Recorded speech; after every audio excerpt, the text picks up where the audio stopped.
All right. Thank you so much for joining me. Of course. I really appreciate. I know you're super busy. Let me first ask about the baby. Okay. How's Connor He's doing? great. Yeah. He's great. He's crawling all over the place. It's just funny to envision by the end of the season he's going to be a little boy. He's going to be running around. He's going to be saying things. And basketball season is quick but long, and he's going to grow a lot in the next 5-6 months. And not only was it your first season as a Tennessee women's basketball head coach, but it was your first time ever becoming a mother. What was kind of the learning lesson for you as a person, as all of these big life-changing things are happening around you? Yeah, I definitely feel much better now than I did last year. It was a lot. It was a lot at once. It's obviously what God had planned for me, so I can't question it too much. It's been, both are blessings, and you can't get overwhelmed in blessings because there's a lot of hard things that are going to come in life. And so learned a lot, learned more in 1 year than I ever have in my life about being a coach at this level, being a mom, being pregnant, all of those things. And so it's been good to get over the hump and get through that and then just be able to enjoy things now. Yeah. And last year when everything was kind of unfolding, you saw other coaches in the SEC supporting you, your fan base supporting you through everything. How special is that to have everybody just on board with everything? It was great. I mean, anyone who's been pregnant knows how exhausting it can be. And you spend a lot of time in this fight or flight mode of, all right, I'm here, I'm present, but I can't wait to get out the door. I can't wait to go get my feet to be unswollen.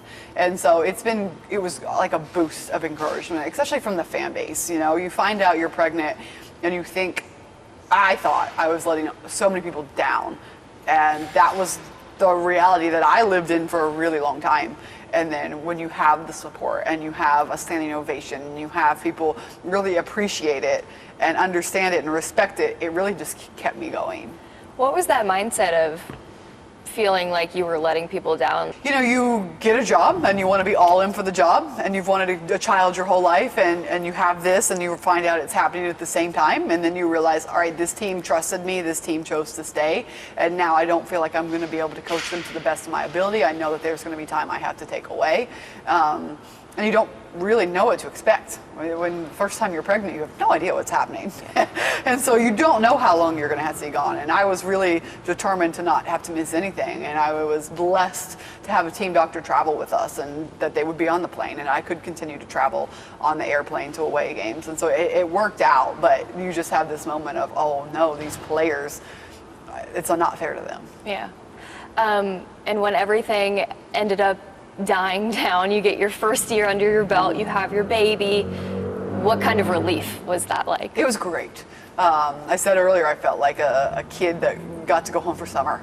As soon as we were done with everything, we finished our season, we finished our recruiting, our players had gone home from the summer, we finished our Big Orange Caravan. I started my maternity leave right after that, and that was the first time I really remember being in my car just taking a breath. You made it. Let's recover, and then we'll get back to work and we'll try to be better. And how was that break? I mean, for you as a person, as a mom, being able to spend time with your family? It was much needed. It was needed to have that time with my family. And obviously you're still working, you're still recruiting, you're still making phone calls, talking to your staff. But to be able to do it while you're taking your son for a walk, or while he's napping, or even while he's taking a nap on your chest, it feels great just to be able to put that time back in with your family. And I know you said in a recent press conference that you're the type of coach that thinks about basketball 24/7. How has that changed since becoming a mom? Yeah, you have moments where you can turn it off. Even when Connor's at practice, I never thought that I would be the coach that would step away from practice at any point in time. And he come to practice, I'll go give him a kiss, a hug real quick, and then come back out and be a coach. And so just learning that balance of learning, like, hey, they can call one set by themselves while I go say hi to my son, and then I'll get back to being their coach. That's awesome. And it's also cool that you now know that you can marry the two together, right? Yeah, and our players have made it great to marry the two. If Connor is in practice and he's squawking, he's screaming, they just giggle, and we just keep going. And I'm like, hey, you're embarrassing us. Like, hey, Mom's trying to coach. And what's it like having 14 big sisters for him? It's great, and they love him. They love him, and I can't wait for him to grow up and continue to love them back. And he's in this phase now where he does know people and he can interact with you and he can smile and he can laugh with you. And so it's going to be fun to watch that relationship or those relationships grow. I love that. And first year as a Tennessee women's basketball head coach, you lead the team to a Sweet 16, but so much of the credit you give is to that senior class and that team. Why is it so important for you to recognize them continuously? I will always recognize them, and they bought in, they set the foundation, they were uncomfortable, they gave every single thing that they had. I mean, every ounce of them they poured into this program. They did it for the fan base, they did it, I think some for me, they did it for themselves, and then because of that, it helped us get the recruiting class that we got. And then we'll just hopefully continue to be able to just grow and grow and grow upon the work that they did. And we live in a culture now where people don't have to buy in. People don't have to play hard. And that was the type of people that they were. They're going to give their all for Tennessee, and they did that. When you first got here, was it nerve-wracking to think maybe that they would never buy in, or was it always kind of having that optimism in the back of their mind that they can learn to love this? I knew that they were going to buy in because when I got here, the portal was still open. So we still had those conversations. We had talks. We hit it off right away. Their goals and my goals aligned, and we had a meeting upstairs in the film room here that I'll never forget. They said everything right, and I knew, oh, right, we can do this. I can do this with this team because they are like-minded, they are hungry, they have a chip on their shoulder, and that's really all you need. 6 returners coming back from that team. How valuable is that returning core going to be this year? Yeah. For a lot of people, 6 returners doesn't feel like a lot. For me, it felt like a whole team full of returners. And so it's been great to have them. It's been great to have players that know what we do here and know how things work and know the flow of the game and that can communicate that when I'm not around. I know specifically for Z, she mentioned not too long ago that her mindset has completely flipped the script from last year. And she said it's mainly because of the conversations she has one-on-one with you. Can you talk about what those conversations are like and how important it is for you to have those connections with your players? Yeah, and that's something that took time. I don't think that I had that relationship with her last year, and so now I can really just be honest with her and tell her exactly what it is. One-on-one, this is what it is, and if you continue to do this, you're not going to have the season that you want, but if you play like you can play, you're going to be very highly drafted, and those two things are very far apart for her, and just being very honest with her, and she knows 100% it's coming from a place of love. It's not coming from anything else, and her and I have that relationship.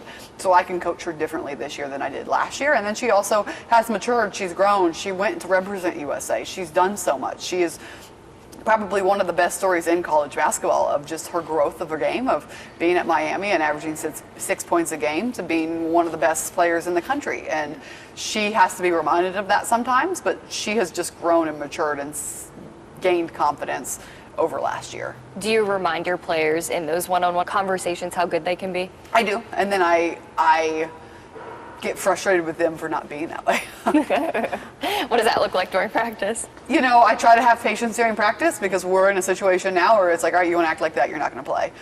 Conversations can only take you so far now. Yeah. Those conversations are really important in the summer. Those conversations are huge in the preseason when everyone's uncomfortable and figuring out who they are.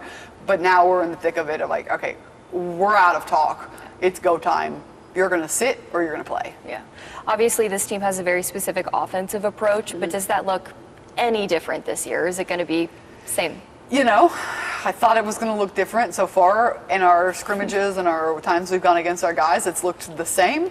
So we, I think, need to clean some things up and really work on getting to the rim more than we have. Yeah. Okay, let's talk about the freshmen. Okay. You've got 5, right? They're giving the returners a little bit of a run for their money. Oh yeah, it's great because as an upperclassman, as a player that played a lot last year, you don't ever want a freshman to come in and take your spot. And we have freshmen that are prepared to do that and might do that. And that's been fun to see. It's been fun to see 18-year-olds out here winning everything, winning sprints, winning drills, talking smack, running around, not afraid of anything. And we knew that they were going to be a really good group. But for them to come in and not be scared, and for them to come in and be vocal, and for them to come in and raise the bar at that age, their future is going to be really bright. So it didn't take long for them to buy into your system? No, and that's what they were recruited to do. So there was really no issue whatsoever because they knew what it was when they signed up for it, and they were perfectly tailored to it. Yeah. And I know you have specific standards for your players as well. I think I saw that you don't let them put their hands on their knees when they're tired. Posture is important. Why are those small mannerisms so important to the culture you're trying to build at Tennessee? I think it's just a mindset. You know, we want to be tough. We want to play tough. We don't want to break. And we try to do little things every single day that just help us take pride. And all right, we ran a lot today, but it's more than what our opponent is running. Hey, we ran this as a warm-up, but that's what other people would do for their conditioning. And that's a pride point. And you can't whine about it. You have to say, hey, this is making me better. And all of our players have gotten better since they've been here. And that comes from the work that we are doing. Yeah. I know you have a whiteboard. I don't see it out here. Yeah.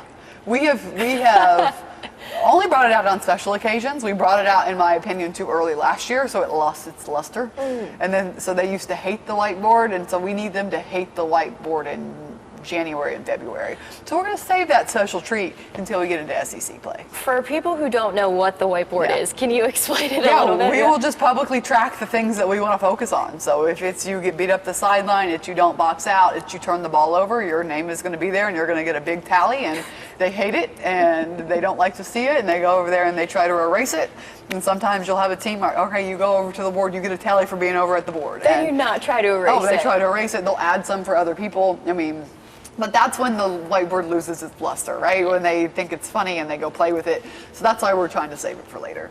And you talk about them already kind of knowing what they're getting themselves into when you commit to play for a program like Tennessee, but have you grown to see them really start to love this style of play early in the preseason at all? I think we've had some moments where it's clicked, and we've really put it together, steal, score, where it's clicked, they've had fun, they get hungry, they try to do it again, our energy has been good.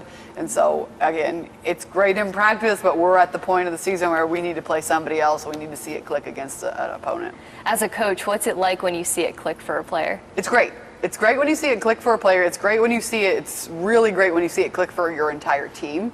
You see that moment, but you also can't start to pat yourself on the back because it can unclick just as fast. And the way we play is a game of runs, and it can be great for 4 minutes and it can be awful for 4 minutes, and you gotta keep your foot on the gas. Yeah. Ranked number 8 in the preseason AP poll. Also just a lot of talk. Postseason run for you guys, Final Four, Elite Eight. How do you concentrate on that, or maybe take it a step back and not focus so much on that? We don't really focus on it at all.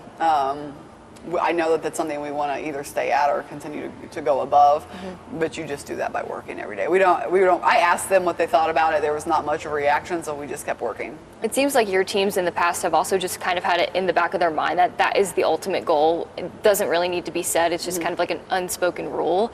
Do you like that about your teams, how they can just kind of turn out the noise and just focus on practice and focus on the game? Yeah, and we're at a level, that's been one adjustment for me, we're at a level where there is so much outside noise. And the teams that are the best are the teams that just come together, and it's kind of us versus the world. And outside noise, whether it's from a family member or the internet or a coach, not in this program, they're going to stay locked in and they're going to stay focused together, because the only people that know the work and know what we're doing are the people that are here every day.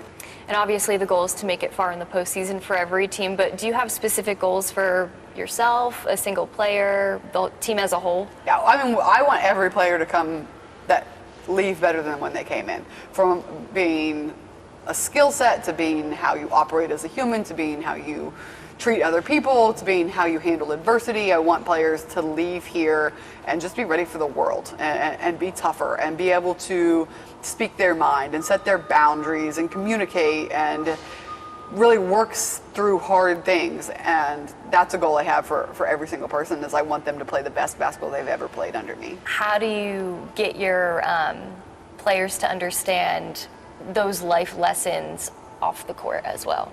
We talk about how you do anything is how you do everything. And that's, I think, a Jess Sims quote, a very good quote of, hey, if you're going to come in here and work hard every day, but you're not going to turn in assignments in the classroom, I don't want to go to war with someone that just doesn't feel like submitting an assignment. You just don't turn it in. That's not how we're going to do things here. And so who you are as a human matters.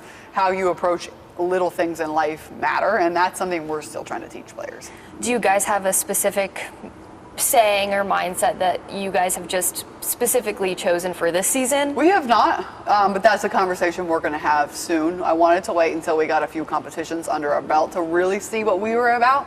But those are conversations that's something I do try to do with teams, and that's something that I wanted them to have enough time to really figure out who they are and who they want to be before we talked about it. Did you guys have something last year? I feel like you guys said it was something. It was audience of one, so it was very faith-based, religion-based. Of no matter what we were doing on the floor, it's not for anyone else, it's for God, and that's who we're going to honor, and that was really special, and I think that was really perfect for last year's team. We went through a lot. It was a rough year, it was a long year, and you have to remember that God's in charge, and that was something that was really special about that team.